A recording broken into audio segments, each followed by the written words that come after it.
باللہ من الشیطان الرجیم بسم اللہ الرحمن الرحیم۔ عزیزان مان، آج جنوری 1983 کی 21 تاریخ ہے اور درس قرآن کریم کا آغاز سورہ رحمان کی آیت 19 سے ہو رہا ہے۔ سابقہ درس میں نے معذرت چاہی تھی کہ نزلے کے اثر سے میرے گلے پر کچھ تکلیف ہے، وہ شام تو نکل گیا ہے لیکن اس کی لکیریں دور تک جایا کرتی ہیں، اب بھی کچھ اثر ہے اس کا، اس لیے میں پہلے ہی معذرت چاہتا ہوں۔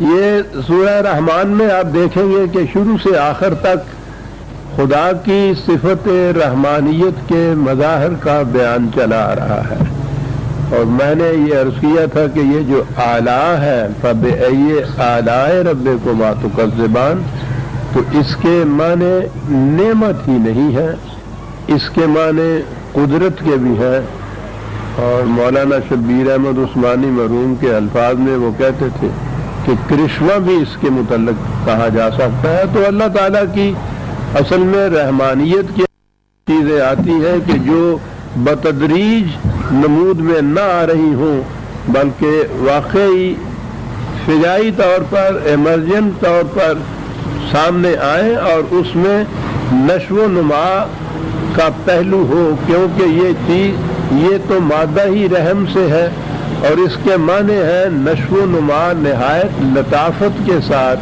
نرمی کے ساتھ، جیسی رحم مادر میں بچے کی نشو و نما ہوتی ہے، یہ مادی معنی اس کے ہیں۔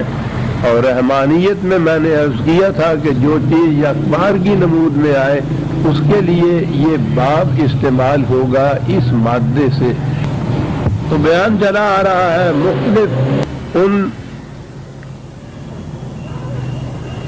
فطرت کی ان کار فرمائیوں کا جنہیں اللہ تعالیٰ کی صفت رحمانیت نے پیدا کیا اور جو انسانوں کی نشو و نما کے لیے ضروری ہے، جسمانی نشو و نما بھی اور اس کے بعد انسانی صلاحیتوں کی نشو و نما بھی، اور انہی کو اگر دونوں ہی چیزوں کو اگر خدا کی حدود کے اندر رکھا جائے پھر انسانی زندگی اپنے ارتقائی منازل طے کرتی ہوئی آگے بھی بڑھتی ہے، جسے ہم اخروی زندگی اور اس کی جنت کہتے ہیں۔ شروع ہوتا ہے مرج البحرین یلتقیان بینہما برزخ لا یبغیان فبأی آلاء ربکما تکذبان۔ پانی سے زندگی کی نمود ہوئی، وجعلنا من الماء کل شیء حی، اور پھر پانی پہ زندگی کا دار و مدار بھی ہے۔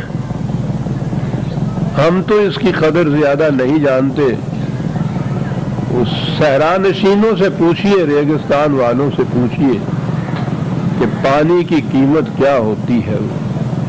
ان کی ساری زندگی ان صحراؤں میں بادیہ نشینی کی، خانہ بدوشی کی گزر جاتی ہے پانی کی تلاش میں۔ جہاں کہیں تھوڑا سا پانی ہوا، پانی کے گرد سبزہ ہوا، دو چار درخت ہوئے، وہیں انہوں نے ڈیرا لگا لیا۔ پانی ختم ہوا، وہاں سے اٹھ کے کسی دوسری جگہ چلے گئے۔ تو اس لیے قرآن کریم میں جنت کے متعلق خاص طور پہ تجری من تحت الانہار، پانی کا خاص طور پہ وہاں ذکر آتا ہے، اور وہ نہ بھی ہو ہمارے آپ کے لیے بھی تو یہ صورت ہے، کہیں پانی نہ ملے تو پھر دیکھیے حشر کیا ہوتا ہے انسان کا۔ دوست، یہ باہر کا لفظ ہمارے ہاں سمندر کے لیے استعمال ہوتا ہے، لیکن عربوں کے ہاں جہاں پانی کی اتنی قلت تھی وہ تو جہاں بھی تھوڑا سا بھی پانی جمع ہوتا تھا اس کو باہر ہی کہہ دیتے تھے، نہر کی شکل میں بھی، اور انہار کہہ دیتے تھے چھوٹی چھوٹی نالیوں کو، اور جہاں کہیں کھڑا پانی تھوڑا سا بھی ہو اس کو بھی باہر کہتے تھے۔ پھر سمندر تک کے لیے بھی باہر ہی کا لفظ تھا۔ تو یہ جو ہے کہ دو الگ الگ دریا، پانی کی رویں، رود جن کو کہتے ہیں، ان کا ذکر آیا ہے، اور یہ آیا ہے کہ وہ بھی اس کی کرشمہ سازی ہے، کہ ایک نمکین پانی کی راہ چلی جا رہی ہے، ایک میٹھے پانی کی چلی جا رہی ہے۔ سمندر میں اکثر کہتے ہیں یہ ہوتا ہے کہ جب یہ دریا اپنی جوش سے ملتا ہے جا کر تو ایک کتنے ہی لمبے وقفے تک یہ اپنی روانی کو جاری رکھتا ہے۔ میٹھا پانی ہوتا ہے اور سمندر کا پانی تو بڑا کھاری ہوتا ہے اور یہ ملتے نہیں ہیں آپس میں۔ جو بھی شکلیں ہوں جغرافی کا یا یہ مضمون ہے وہ بتا سکتے ہیں اس کے لیے، لیکن قرآن نے دوسرے مقام پہ یہ کہا ہے یہ ان دونوں کے متعلق 25/53 25/53 وَهُوَ الَّذِي مَرَجَ الْبَحْرَيْنِ هَٰذَا عَذْبٌ فُرَاتٌ وَهَٰذَا مِلْحٌ أُجَاجٌ جَعَلَ بَيْنَهُمَا بَرْزَخًا وَحِجْرًا مَّحْجُورًا کہ یہ دو پانی کی رویں چلی جاتی ہیں، سٹریمز جسے کہتے ہیں، وہ چلی جاتی ہے، اور وہ یہ گرم پانی کی اور ٹھنڈے پانی کی سٹریمز تو انگلینڈ کے قریب سنا ہے، وہاں موجود ہے، لوگ جاتے ہیں ان کو معلوم ہی ہوگا۔ وہ ٹھنڈے پانی کے سمندر میں گرم رو جو ہے وہ اپنی چلی جا رہی ہے اور وہ گرم رہتی ہے، پانی ٹھنڈا رہتا ہے۔ کہا کہ اس طرح انداز کا یہ دو چیزیں چلی جاتی ہیں، ان کے درمیان کوئی بند نہیں باندھا ہوا تم لوگوں نے کہ ایک دوسرے سے ملے نہیں۔ ہمارے قانون فطرت نے ایسا انتظام کیا ہے کہ وہ آپس میں ملتے نہیں ہیں، اسی طرح سے چلے جا رہے ہوتے ہیں اپنی اپنی روش کے مطابق۔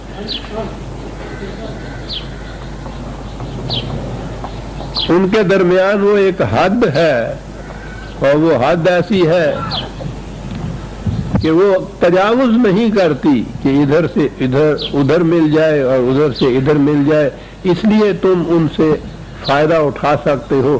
زندگی تو میٹھے پانی سے ساتھ ہوتی ہے، تو کہیے کہ خدا کی کس کرشمہ سازی سے تم انکار کرو گے، اس کو جھٹلاؤ گے، اور پھر یہ پانی پینے کے لیے، زندگی کے لیے، زراعت کے لیے، کھیتی کے لیے، درختوں کے لیے، پھل کے لیے، ہر چیز کے لیے بھی ضروری ہے۔ یہ تو پانی کی سطح ہے اور اس کے نیچے یخرج منہما اللؤلؤ والمرجان فبأي آلاء ربكما تكذبان، ان کے نیچے موتی ہوتے ہیں، مونگا ہوتا ہے، بڑی قیمتی چیز ہے، اور موتی تو ویسے تو زیب و زینت کی چیزوں میں بھی کام آتا ہے اور انسانی زندگی کے لیے بھی بڑی قیمتی، یہ بہترین ادویات جو ہوتی ہیں ان میں آپ دیکھیے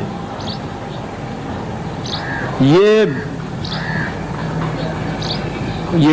کیمیکل سائنس والے بتائیں گے کہ یہ بہترین قسم کا کیلشیم جو ہے اپنی کنسنٹریٹڈ فارم کے اندر وہ موتی میں ہوتا ہے۔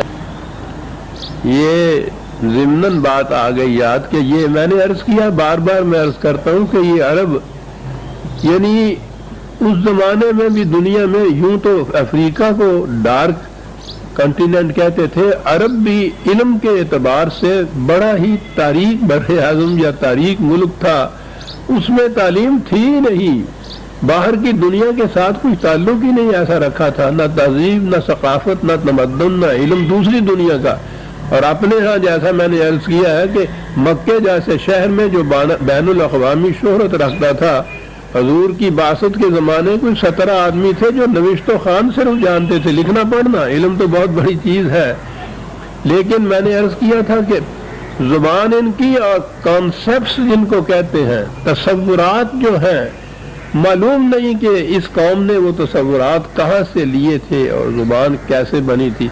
ابھی یہ چونکہ لؤلؤ کا لفظ آ گیا، موتی کا سامنے لفظ آ گیا تو ذہن میں آیا، دیکھیے کہاں یہ پہنچتے تھے۔ مشہور یہ ہے کہ بہار کے موسم میں بادل سے جو پانی ٹپکتا ہے، بارش ہوتی ہے، تو سمندر کی سیپ، صدف جس کو کہتے ہیں، سپی، وہ اپنا منہ کھول دیتی ہے، اس میں ایک قطرہ پانی کا ٹپک پڑتا ہے تو وہ بند کر دیتی ہے اپنے آپ کو اور پھر وہ نیچے چلی جاتی ہے۔ یہ عام طور پہ مشہور ہے یہ کہ یہ ایسے ہوتا ہے، اور پھر وہ جو پانی کا قطرہ ہے وہ مسلسل گردش جو اس کو ملتی ہے سمندر کی تلاطم خیزیوں کے اندر، تو آہستہ آہستہ بتدریج وہ پانی موتی بن جاتا ہے، اور یہ جو پروسیس ہوتا ہے اس طرح سے پانی کا نشو و نما پا کر موتی بن جانا، اس کو وہ ربوبیت کہتے ہیں، اور ایسا کرنے والے کو رب کہتے ہیں۔ پتہ نہیں یہ کیا قوم تھی سر۔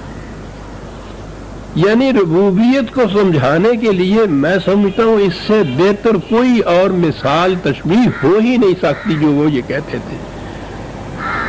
پانی کے قطرے کا موتی بن جانا اور ایک محض گردشوں کے ذریعے سے ایسا ہو جانا، اس کے لیے یہ لفظ استعمال کرنا، اور ہے ہی ربوبیت یہی۔ ہر شے کی ربوبیت کے معنی یہ ہے کہ وہ بڑے خام درجے میں چیز ہوتی ہے، اور اس کی اس طرح سے نشو و نما کیے چلے جانا کہ وہ انتہائی شکل میں پانی سے موتی بن جائے۔ تو قرآن کریم نے یہاں موتی بھی کہا ہے اور مرجان بھی یہ کہا ہے۔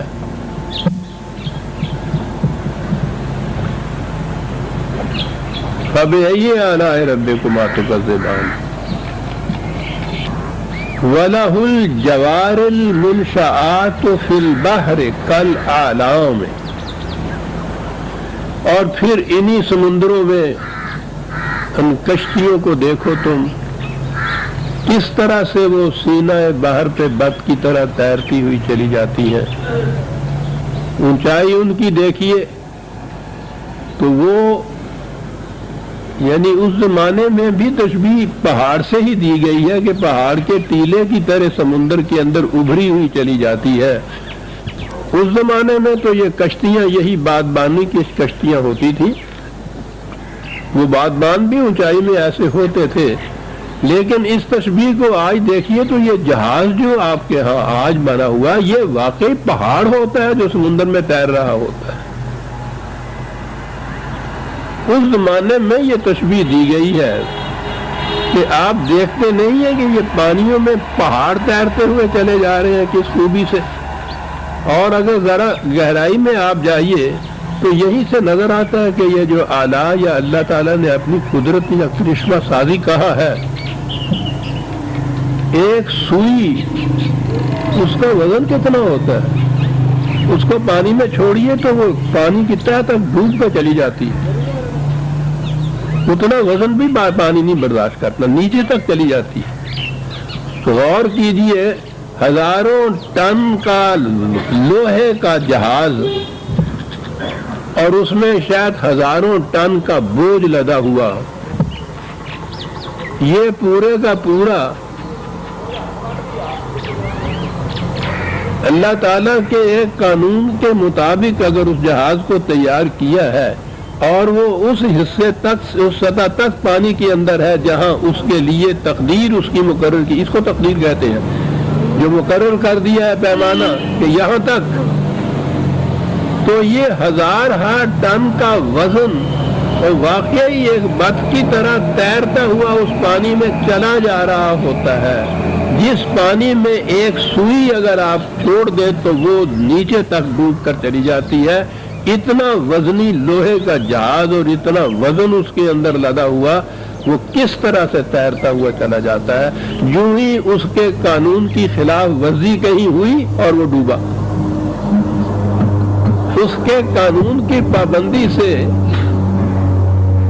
یہ چیزیں ہمارے سامنے، تو کہیے کہ یہ رحمانیت نہیں تو اور کیا ہے؟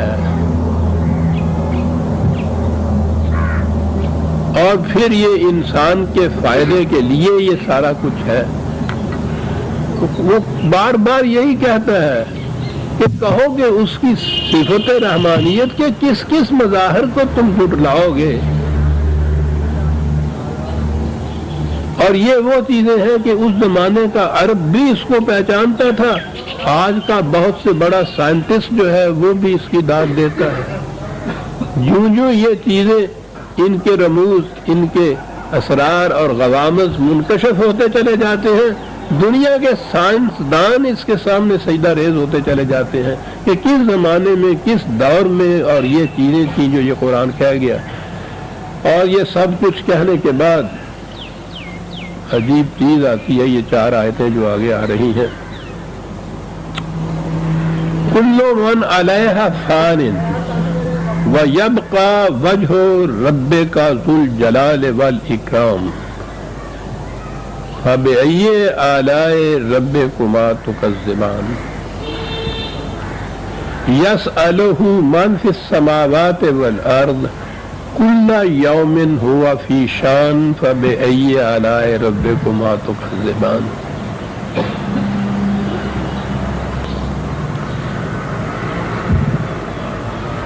عزیزان من، یہ بڑی غور طلب آیات ہیں. ہمارے ہاں عام ترجموں میں آپ دیکھیں گے یہی لکھا ملے گا، کل من علیہا فان، جو کچھ بھی زمین کے اوپر ہے وہ سارے کا سارا ایک دن فنا ہو جانے والا ہے. وَيَبْقَى وَجْهُ رَبِّكَ ذُو الْجَلَالِ وَالْإِكْرَامِ، اور خدائے ذو الجلال و اکرام اس کی ذات ہے جو باقی رہ جائے گی. فَبِأَيِّ آلَاءِ رَبِّكُمَا تُكَذِّبَانِ، آپ دیکھیے تو صحیح ذرا کوئی بات جڑتی ہے اس سے کہ کون سی چیز ہے جس سے تم انکار کرو گے؟ یہ سب فنا ہو جائیں گے، خدا باقی رہ جائے گا.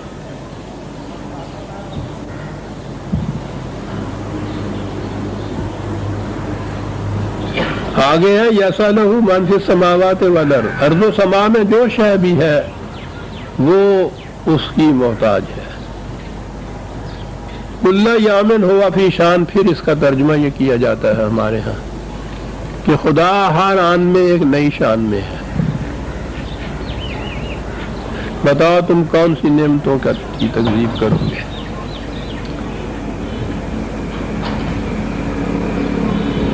میں نے عرض کیا تھا کہ یہ 3-4 آیتیں ذرا گہرائی میں جا کے سوچنے کی ہے کہ کیا کہہ گیا ہے قرآن، کس زمانے میں کہہ گیا ہے. یہ ٹھیک ہے کہ یہ ارض و سما کا سلسلہ خدا نے پیدا کیا اور اس نے یہ خود کہا ہے کہ یہ ایک معینہ اجل مسمى جسے کہا جاتا ہے، یہ ابدی نہیں ہے. ابدیت کے معنی ہوتا ہے جو کبھی فنا ہو ہی نہ، ختم ہی نہ ہو کبھی. ازلی کہتے ہیں کہ جس کی ابتدا کوئی نہ ہو، ابدی کہتے ہیں جس کی انتہا کوئی نہ ہو. تو یہ چیز تو صرف خدا کے لیے مخصوص ہے، سوال ہی پیدا نہیں ہوتا.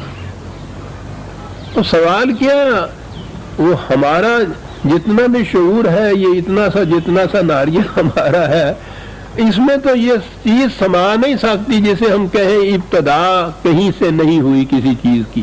ذہن میں نہیں آ سکتا کہ یہ کیا کہہ گئے ہیں، کیسے ہو سکتا ہے کہ ابتدا نہیں ہوئی. کب سے ہے خدا، ذہن انسانی نہیں بتا سکتا. کب تک رہے گا، انسانی ذہن نہیں بتا سکتا. انسانی ذہن محدود ہے، یہ صرف محدود کا احساس کر سکتا ہے. لامحدود کا احساس کوئی محدود شے کر نہیں سکتی. وہ جو خدا کی لامحدودیت ہے وہ الاول، محدود ذہن یہ سمجھ ہی نہیں سکتا، اس کا شعور نہیں رکھ سکتا، اس کا احساس نہیں رکھ سکتا کہ کوئی شے خدا کی ذات ہی کیوں نہ ہو کہ وہ یہ نہیں کہہ سکتا کہ فلاں وقت سے ہے، وہ کب سے ہے سمجھ میں نہیں آ سکتا.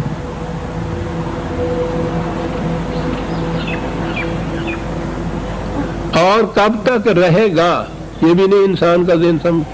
انسانی محدود ذہن کسی نہ ہر شے کو کہیں جا کے ختم کرتا ہے. تصور بھی نہیں کر سکتا کسی ایسی شے کا کہ جو نہ جس کی ابتدا وہ ذہن میں رکھے، نہ جس کی انتہا وہ ذہن کے اندر لا سکے کہ یہاں سے وہ شروع ہوا تھا یہاں وہ ختم ہو جائے گا. یہ تو وہ ذہن میں لا سکتا ہے، یہ ذہن میں نہیں ہمارے آ سکتا. کبھی کسی وقت فرصت میں سوچئے گا اس بات کو، دھیان دیجئے گا کہ یہ پیچھے چلے جائیے گا اور پیچھے چلے جائیے گا خدا کے ساتھ. کہاں تک چلے جائیں گے آپ؟ آپ تھک جائیں گے، آپ کا ذہن تھک جائے گا، خدا اس وقت بھی موجود ہوگا۔ کب سے ہے ذہن انسانی نہیں کہہ سکتا، کب تک رہے گا ذہن انسانی نہیں کہہ سکتا۔ جو چیز اس نے پیدا کی ہے اس کے متعلق تو ہے کہ یہ اس پیدا کی ابتدا ہوئی یہاں سے، بدا خلق الانسان، میں نے جیسا ابھی عرض کیا تھا، ابتدا کی، جب ابتدا ہوئی ہے تو وہ تو ہم محسوس کر سکتے ہیں سائنس کے ذریعے صحیح، کسی طریقے سے صحیح کہ کب ابتدا ہوئی، اور اس کے بعد یہ کہ یہ جو پیدا کیا گیا ہے وہ ایک وقت مقررہ کے لیے چل رہا ہے قدرت کے قوانین کے تابع، اور ایک وقت کے بعد یہ ختم ہو جائے گا۔ یہ تو حقیقت ہوئی، ٹھیک ہے، لیکن یہاں جو قرآن نے کہا ہے کہ ہر شے جو زمین پر ہے وہ فنا ہو جائے گی، خدا کی ذات باقی رہ جائے گی، تم کون سی خدا کی نعمتوں کو جھٹلاؤ گے؟ بات یوں نہیں ہے۔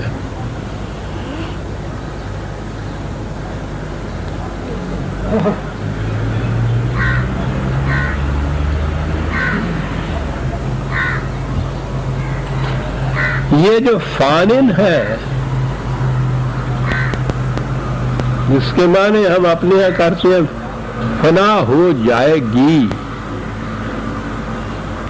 یہ عربی قاعدے کے مطابق بھی اسم فاعل ہے، اور اس کا قاعدہ یہ ہوتا ہے، اب آپ کچھ جاننے والے جانیں گے کہ جب تک اس سے مخصوص طور پر مستقبل کے ساتھ اس کو منسوب نہ کیا جائے وہ حال کے معنی ہوتا ہے۔ فانن کے معنی ہوتا ہے ہو رہا ہے، کبھی جا کر ہوگا والی بات جو ہے نا یہ نہیں، ہو رہا ہے۔ جب خدا نے کہا تھا انی جاعل فی الارض خلیفہ، تو اس کے یہ معنی نہیں تھا کہ میں بناؤں گا، کبھی جا کے بنا رہا ہوں۔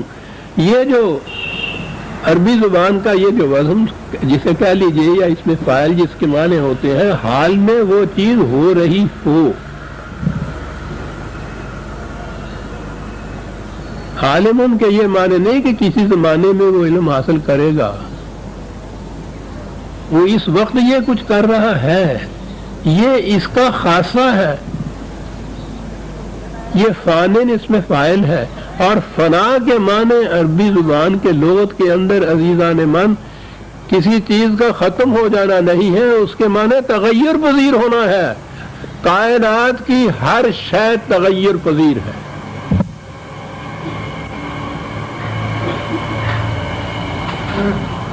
اس میں تغیر ہے،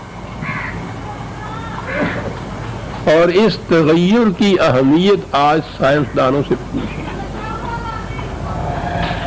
جتنی نشو و نما ہوتی ہے وہ ہمیشہ تغیر کی روح سے ہوتی ہے۔ خود انسانی جسم کے اندر یہ جسم انسانی یہ بڑے چھوٹے چھوٹے سیلز ہیں، جراثیم ہیں، جن سے یہ سارا مرکب ہے۔ تحقیق یہ ہے کہ ہر آن، ہر ثانیے میں، ہر سانس میں کروڑوں کی تعداد میں جو پہلے سے جراثیم ہوتے ہیں وہ ختم ہوتے جاتے ہیں، ان کی جگہ نئے جراثیم بنتے چلے جاتے ہیں۔ یہ سلسلہ جو ہے تغیر کا، میٹابولزم کریبولزم جس کو کہتے ہیں، ان کے یہاں یہ ایک ٹیکنیکل سی چیز آ گئی، یہ ہر آن جاری ہے۔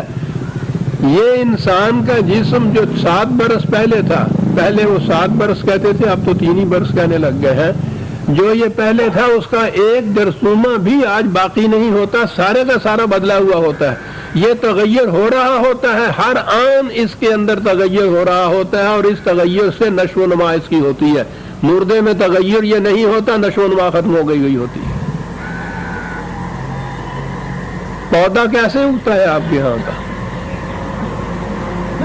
وہ جو دانہ آپ ڈالتے ہیں، بیج ڈالتے ہیں زمین کے اندر، اس دانے میں تغیر واقع ہوتا ہے تو پھر اس میں سے کونپل پھوٹتی ہے۔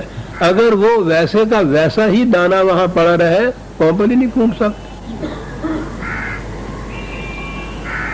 پھر کونپل جو ہے اس کے اندر تغیر واقع ہوتا ہے تو اوپر بڑھتی ہے اور چڑھتی ہے۔ تغیرات کے ذریعے سے پتے پیدا ہوتے ہیں، پھول پیدا ہوتا ہے، پھر اس میں پھل لگتا ہے، اناج لگتا ہے، دانے لگتے ہیں۔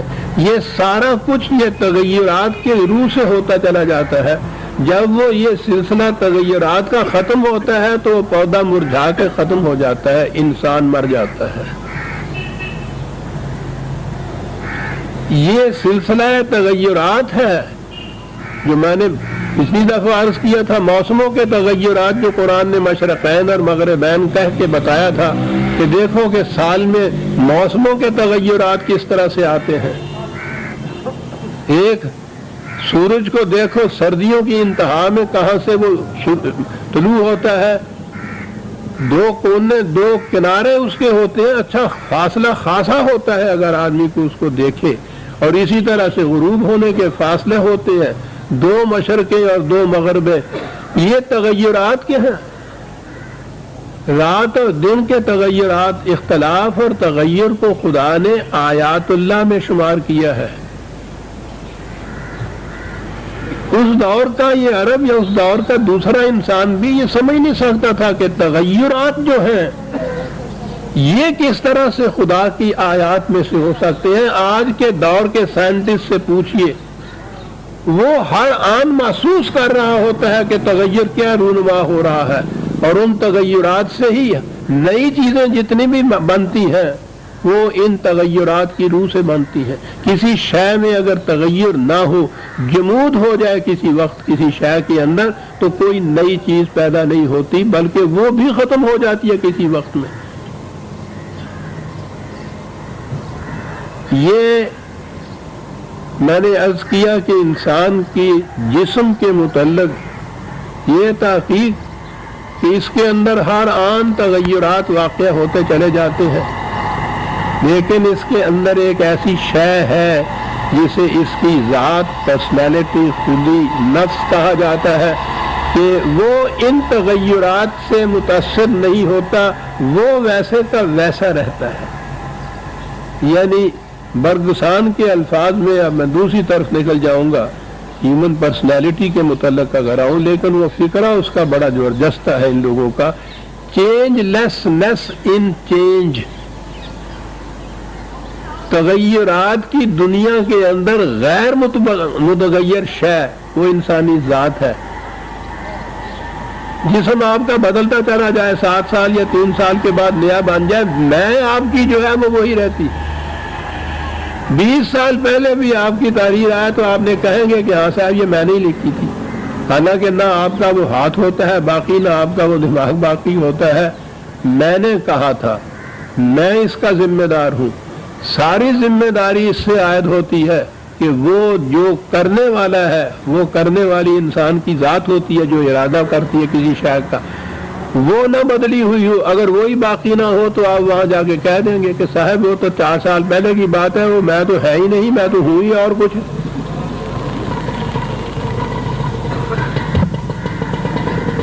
میاں میری کا نکاح ہی باقی نہ رہے.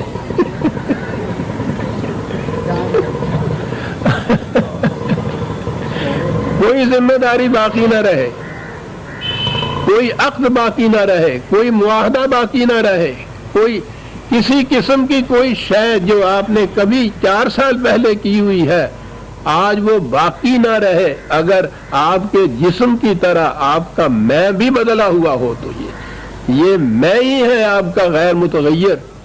اور اسی لیے اس میں کے متعلق نفخ فیہ من روح ہی کہا ہے کہ یہ خدا کی ایک شان ہے جو ہم نے آدمی کے اندر ڈال دی ہے. وہ غیر متغیر رہتا ہے، یہ بھی غیر متغیر رہتی ہے. اسی سے تو انسان ہے. ورنہ جیسا میں نے عرض کیا، اگر یہ بدلتی جا رہے، آپ ذرا سوچیے صحیح کہ واقعی اگر یہ چیز بدل جائے ہر 3 سال کے بعد یا ہر 7 سال کے بعد، حشر کیا ہو انسانی معاشرے کا. کوئی بات کسی قسم کی ذمہ داری کی گرفتگی کہ تم نے وہ قرضہ لیا تھا، وہ کہنے لگے وہ جو کس نے قرضہ لیا تھا وہ تو 3 سال ہوئے ختم ہو چکا ہوا ہے، میں تو وہی کوئی اور.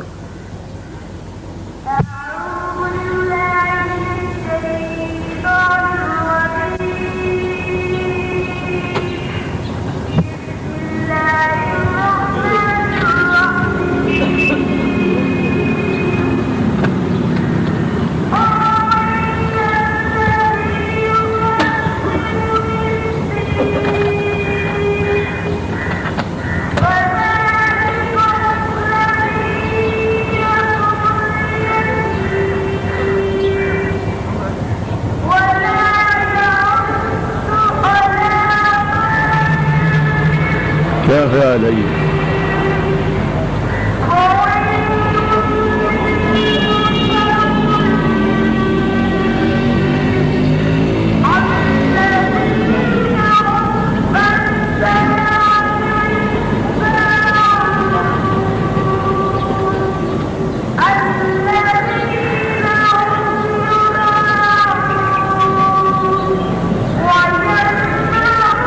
میں سمجھتا ہوں کہ ہم بھی تو یہاں قرآن ہی بول رہے ہیں، اس لیے کوئی شاید اس پہ اعتراض نہ ہوتا، اعتراض کرنے والوں کا کیا ہے۔ بہرحال بڑی اہم بات ہو رہی تھی، ہر آن یہاں تغیر واقع ہو رہا ہے۔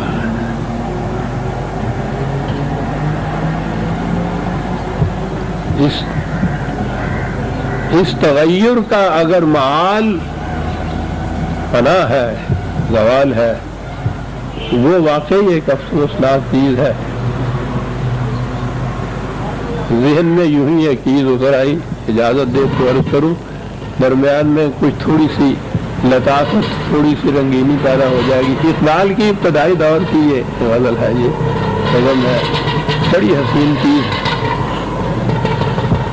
خدا سے حسن نے ایک روز یہ سوال کیا، یہاں میں تو نے مجھے کیوں نہ لازوال کیا؟ ملا جواب کہ تصویر خانہ ہے دنیا، شب دراز عدم کا فسانہ ہے دنیا، ہوئی ہے رنگ تغیر سے جب نمود اس کی، وہی ہنسی ہے حقیقت زوال ہے جس کی۔ اس دور میں یہ بھی یہ سمجھتا تھا کہ تغیر کی حقیقت آخر میں جا کے زوال ہے۔ میں عرض کروں گا یہ ابتدائی دور ہے، فکری ارتقا آگے ہوا تھا تو قرآن اقبال نے خود پھر اس تغیر کو خدا کی آیات کرا کہ وہی ہنسی ہے حقیقت زوال ہے جس کی۔ اب آگے دیکھیے فطرت نے اس شخص کو کتنی صلاحیتیں دی تھی، ایسے ایسے حقائق ہیں، یہاں تک یوں نظر آ رہا ہے کہ کوئی سائنس کا یا فلسفے کا مسئلہ بیان ہو رہا ہے، اب اس کی شاعری شروع ہوتی ہے۔ ملا جواب کے تصویر خانہ ہے دنیا، شب دراز عدم کا فسانہ ہے دنیا، ہوئی ہے رنگ تغیر سے جب نمود اس کی، وہی ہے کہ ہنسی ہے حقیقت زوال ہے جس کی۔ کہیں قریب تھا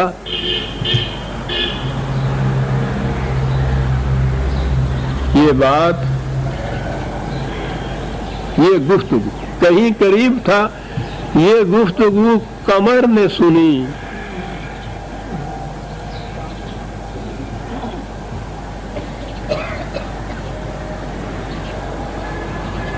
قمر سے سن کے سنائی نہیں، اختر سحر کو سنی، ہاں سحر نے تارے سے سن کر سنائی شبنم کو، فلک کی بات بتا دی زمین کے محرم کو، اور وہ شبنم کی بات کی نہ بھرائے پھول کے آنسو پیام شبنم سے، کلی کا ننھا سا دل چاک ہو گیا غم سے، شباب روتا ہوا چمن سے روتا ہوا موسم شباب گیا، موسم بہار گیا، شباب سیر کو آیا تھا سوگوار گیا۔ لیکن یہ تغیر تو انسان کے جسمانی تغیر کا تھا، وہ شے جو تغیر ناآشنا انسان کے اندر ہے، اگر اس کی نشو و نما ہوتی جائے قوانین خداوندی کے تابع، تو اس تغیر میں اس کا کچھ نہیں بگڑتا، وہ اور حسین سے حسین تر ہوتی چلی جاتی ہے۔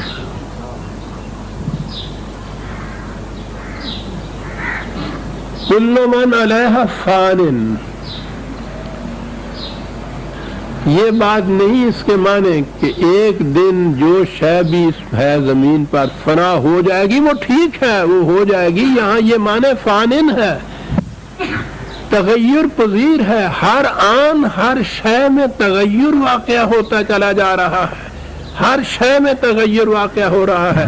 یہاں تو تغیر ہے دوسری جگہ حالکن بھی ہے، وہ مقام بھی سامنے لے آؤ. یہ ہے 35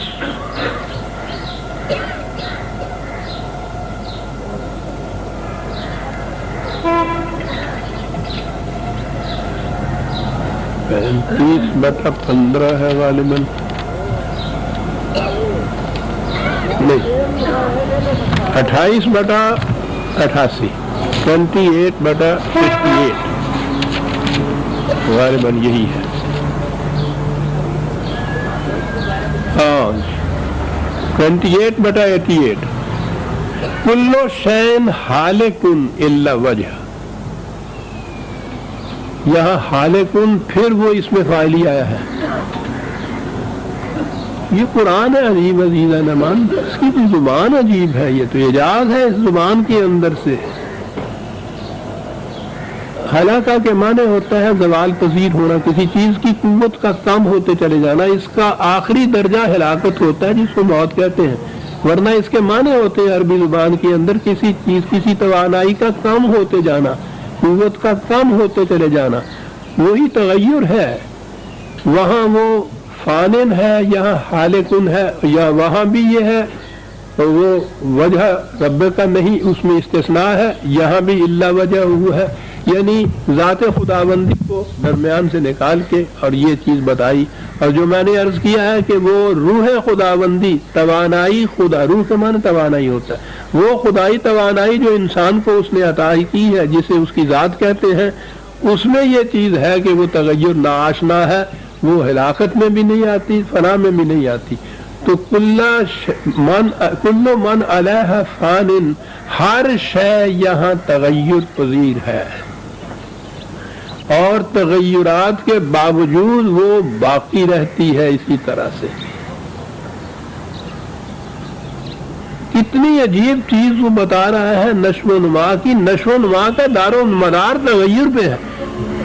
اور تغیر کی ایک چیز اور بھی ہے، بہت ریسرچ کر رہے ہیں اس کے اوپر یورپ والے، کہ اشیاء کا تغیر،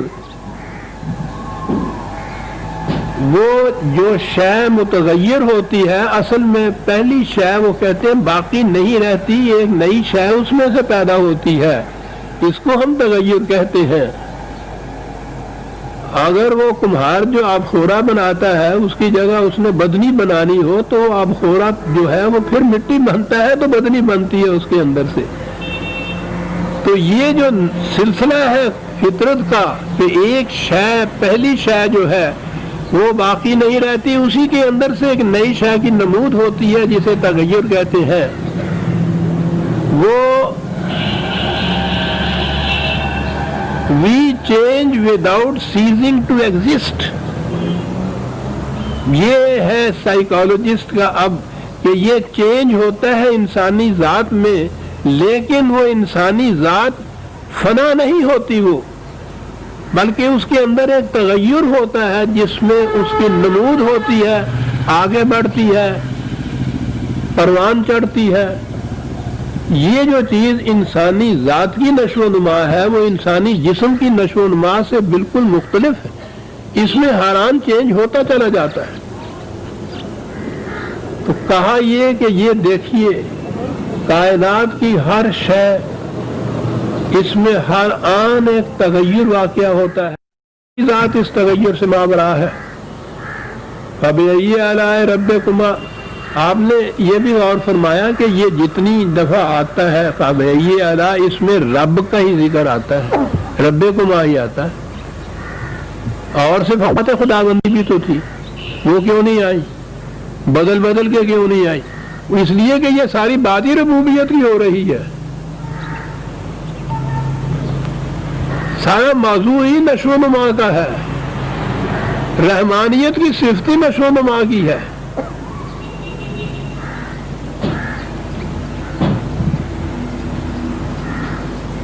اور اس کے بعد ہے یسألہ من فی السماوات والارض کل یوم ہوا فی شان. اب اس کا ترجمہ بھی ہمارے ہاں جو ہوتا ہے کہ ارض و سما میں جو کوئی بھی ہے وہ اس سے مانگتے ہیں، اور خدا ہر آن میں ایک نئی شان میں ہے. سوچیے عزیزان من، خدا بھی ہر آن میں ایک نئی شان میں، شان کے تمہارے حالت ہوتا ہے. خدا کے متعلق یہ تصور کہ وہ ہر آن میں ایک نئی حالت میں ہوتا ہے، معاذ اللہ.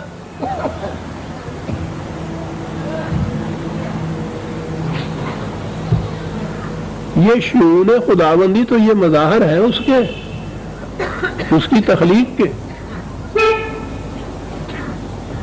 خدا تو جو ماورا ہے ہر قسم کے تغیرات سے، وہ ہر آن ایک نئی حالت کے اندر اس کا ہونا، یہ تصور ہی نہیں خدا کے متعلق ہو سکتا. اس میں تو کوئی تبدیلی آ ہی نہیں سکتی.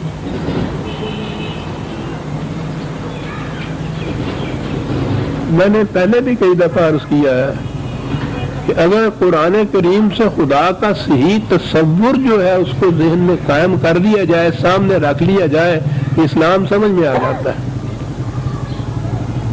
بڑی اہم چیز ہے یہ تصور جو ہے خدا کا، اور اس نے خود ہی اپنا یہ تصور دے دیا ہے. ذہن انسانی کا دیا ہوا تصور تو خدا کا تصور ہو ہی نہیں سکتا تھا. یہ جتنے اسماء الحسنہ یا صفات خداوندی جنہیں کہا جاتا ہے، ان کو اگر گہرائی میں جا کے اور اس کے سباق و سباق میں جا کے متعین کیا جائے کہ قرآن کیا کہتا ہے، اس ایک تصور خداوندی سے دین سمجھ میں آ جاتا ہے انسان کے. یہاں یہ نہیں کہا کل یومن ہوا فی شان کے معنی خدا نہیں، یسألہ من فی السماوات والارض. بڑی عجیب چیز کہی ہے اس آیت کے اندر. کائنات کی ہر شے محتاج ہے اپنی نشو و نما کے لیے خدا کی، رحمان کی، رب کی. ٹھیک ہے، اگر کسی شے کی کیفیت یہ ہو کہ وہ ویسے کی ویسی ہی ہو، اس کی نشو و نما کے لیے چلنا مشکل نہیں ہوتی. جو چیز اس کے مناسب غذا وغیرہ ہے ایک دفعہ اس کو دے دیا تو وہ ٹھیک ہے. لیکن یہاں تو کیفیت یہ ہے کہ بچہ پیدا ہوتا ہے تو اس کی نشو و نما کے لیے اور ذرائع اور اسباب اور ضرورتیں ہوتی. جو ذرا بڑھتا چلا جاتا ہے اس کی ضرورتیں بدلتی چلی جاتی. انسانی ساری زندگی کے اندر آپ دیکھیے انسان کی ضرورتوں کے تقاضے بدلتے چلے جاتے ہیں. اگر تقاضے بدلے نہ تو اس کی پرورش یا نشو و نما بڑی آسان ہوتی ہے. تھوڑے سے معنی میں یہ دیکھ لیجئے کہ بکری آپ کے ہاں کی ہے، اس کے تقاضے نہیں بدلتے. پتا ہے کہ اس قسم کا گھاس اس کو دینا چاہیے، میں ایک دفعہ معلوم ہو گیا اس قسم کا گھاس روز آپ دے دیتے ہیں، پھر وری کوئی نہیں ہوتی آپ کی. جس کا تقاضا ہر آن بدلنا ہو اس کی نشو و نما اور اس کے تقاضے کے مطابق نشو و نما، یہ ہے نشو و نما جسے کہتے ہیں. سنیے کیا کہا ہے، کہا ہے کہ کائنات کی ہر شے اس کے محتاج ہے اس کی نشو و نما کی، اور ہر شے کی کیفیت یہ ہے کہ ہر آن اس کا تقاضا بدل جاتا ہے. اور یہ ہوا فی شان کے معنی کائنات کی ہر شے، یسألہ جہاں کہا ہے محتاج ہے کائنات کی ہر شے نشو و نما کے لیے خدا کی، اور ہر شے کی نشو و نما کی کیفیت یہ ہے کہ وہ ہر آن اس کی نشو و نما کا تقاضا بدل جاتا ہے. تو کہاں سوچو اس قسم کا نشو و نما دینے والا کون سی وہ ہستی ہوگی. اور یہ ہر شے جب کہا تو یہ کائنات تو لامحدود ہے. ہمارے سامنے تو یوں ہی ایک کوئی شہر یا ایک زیادہ سے زیادہ ملک ہوتا ہے، یا کرۂ ارضی کہہ لیجئے.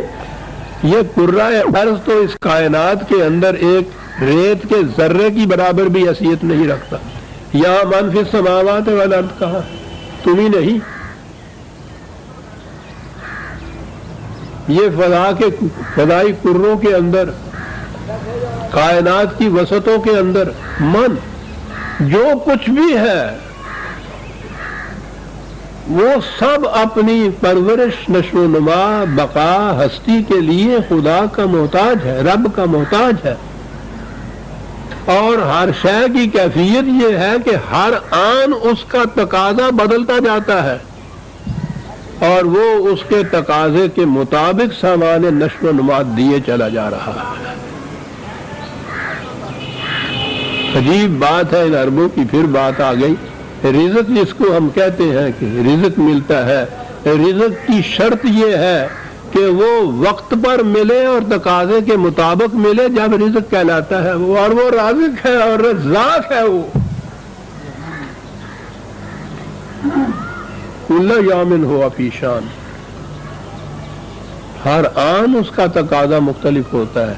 دہرایا تو میں نے پہلے بھی کئی دفعہ، لیکن یہاں وہ بات آ گئی تقاضا کے بدلنے کی۔ روزمرہ کا ہمارا مشاہدہ ہے، اب ذرا مشکل سے ہی کہنا پڑتا ہے، مشاہدہ تھا کہ یہ اب تو دودھ ڈبوں کا ہوتا ہے، ماں کا تو دودھ بچے کو ملتا ہی نہیں ہے۔ بچہ پیدا ہوتا ہے، ہضم کی قوت بہت کم ہوتی ہے اس میں، ماں کا دودھ اس میں شاید 90% پانی ہوتا ہے، کوئی 10% ہی اجزاء ہوتے ہیں ایسے جو ہضم کرنے کے لیے ہوتے ہیں۔ اس کے معدے کے یا انہضام یا ہضم کی جو صلاحیت یا قوت ہے، اس کے مطابق ماں کا دودھ ملتا ہے۔ بچے کی پیدائش سے ایک دن پہلے تک وہاں کوئی دودھ کا چشمہ کا سراغ بھی نہیں ہوتا، ادھر سے بچہ پیدا ہوتا ہے، ادھر سے اس کے رزق کی روانیاں شروع ہو جاتی ہیں۔ کون کرتا ہے یہ اندر بیٹھا ہوا جسم؟ یہ آپ کو معلوم ہے کہ گوالوں سے جب آپ پوچھتے ہیں کہ یار تو کل دودھ تیرا چنگا جی آ سی، اج میرا پانی جی یہ کہنا یہ نوی سوئی ہوئی میں ہی ہے نا، اس واسطے وہ باویں نلکے کا ہی نام ہی ہوئے، لیکن یہ بات ہے جنہوں نے مویشی پالے ہیں ان کو پتا ہے کہ سجر سوئی ہوئی جڑی ہے، یعنی اس کے دودھ میں دہنیت جو ہے وہ اتنی کم ہوتی ہے، مائیت جو ہے، پانی جو ہے وہ اتنا زیادہ ہوتا ہے، وہ قاعدہ مقرر کیا ہوا ہے فطرت کا کہ بچے کا کیا ہاضمہ، اس کا معدہ اس سے زیادہ ہضم نہیں کر سکتا، اندر سے بنایا ہوا اس قسم کا دودھ جو ہے وہ ملتا ہے اس بچے کو۔ یہ جو ڈبوں کا دودھ ملتا ہے نا آپ کا، ڈبے کے اوپر لکھا ہوا ہوتا ہے کہ یہ اتنے ویک کا بچہ جو ہے اس میں اتنا چمچہ یہ دودھ کا، اتنا چمچے پانی کا، بڑھتا چلا جاتا ہے جو تو دیکھیے گا وہ جو ٹیبل ہوتی ہے اس کے بعد لکھی ہوئی اس میں یہ ہوتا ہے اتنا چمچہ زیادہ بنا دو، پانی اتنا کم کر دو۔ یہ سارا پیمانہ انہوں نے ماں کے دودھ سے لیا ہوا ہے، وہاں کوئی اندر ہے جو یہ پیمانے مقرر کر رہا ہے نشو و نما کے۔ جو بچہ بڑھتا چلا جاتا ہے ماں کا اپنا دودھ گاڑھا ہوتا چلا جاتا ہے۔ وہ کون یہ کرتا ہے؟ کس اندازے سے یہ وہ کرتا ہے؟ وہ کہ جو تغیر ناآشنا ہے، اگر وہ بھی ساتھ بدلتا چلا جائے تو یہ سلسلہ اس طرح ختم ہو جاتا ہے۔ وہ ایک تغیر ناآشنا جو ناظم ہے وہاں، جو قادر ہے ان چیزوں کے اوپر، معلوم نہیں اس کا انتظام کیا ہے۔ ابھی تو یہ بات ہی سمجھ میں نہیں آئی کہ یہ دودھ کا آخر چلتے چلتے 2 سال کے بعد بچے کا دودھ، مویشی کا دودھ اتنا گاڑھا ہو جاتا ہے کہ مشکل ہو جاتی ہے۔ جب اس مقام پہ پہنچتا ہے تو بچہ کھانے پینے لگ جاتا ہے۔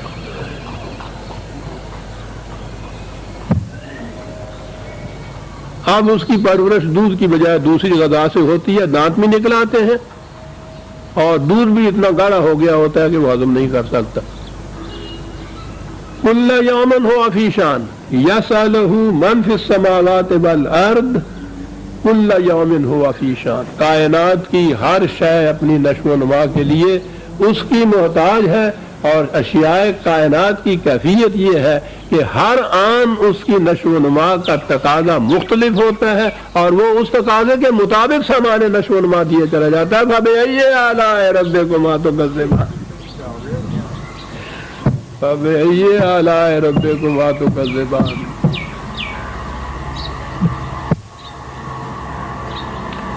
برادران عزیز اسی کے زیادہ سے زیادہ بس رہانال قرآن پڑھنے والے آگے ہیں، گا کے قرآن پڑھ لیا تو ہم نے بھی وعید میں آ گئے۔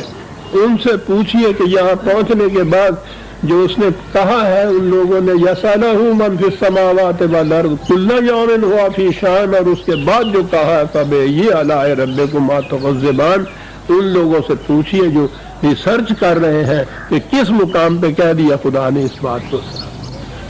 یہاں جو ربکما کہا ہے، رب یہاں جو کہا ہے، آ کے آپ سوچئے کہ کیا جچتا ہے اس کی شان کے لیے رب ہونا۔ رب ہو ہی وہی سکتا ہے کہ تقاضے تمہارے بدلتے جائیں، ہر تقاضے کے مطابق رزق دیتا ہوا چلا جائے اور خود نہ بدلے، تم بدلتے چلے جاؤ، تمہارے تقاضے بدلتے چلے جائیں اور اس کے مطابق وہ سامان نشو و نما دیے چلا جائے۔ اب یہ اللہ رزقکما تکذبان۔ وقت ہو گیا عزیزان من، سورہ رحمان کی آیت 30 تک ہی ہم آئے، کیونکہ اہم مقام آیا تھا، میں نے سمجھا کہ کوئی بات نہیں آیتوں کا، آگے پھر چلیں گے ہم تو اور بات آ جائے گی۔ ربنا تقبل منا انک انت السمیع العلیم۔ شکریہ۔